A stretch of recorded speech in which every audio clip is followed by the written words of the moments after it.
السلام عليكم. النهاردة الجمعة 13 يونيو 2025. يلا بينا نشوف أخبار الطقس ودرجات الحرارة في أهم المحافظات. درجة الحرارة في القاهرة العظمى 37 والصغرى 25.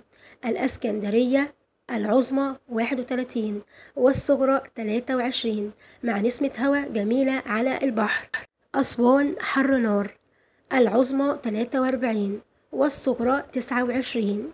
شرم الشيخ العظمى 38 والصغرى 28 والشمس مولعة هناك. وبعد كده المنيا، درجات الحرارة في المنيا العظمى 39 والصغرى 26.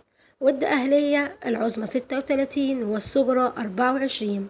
وهتكون الرياح معتدلة، وأماكن من شمال الصعيد ممكن يكون فيها نشاط الرياح خفيف مع أتربة. وما تنسوش تشربوا مية كتير وتقللوا الخروج في وقت الظهر.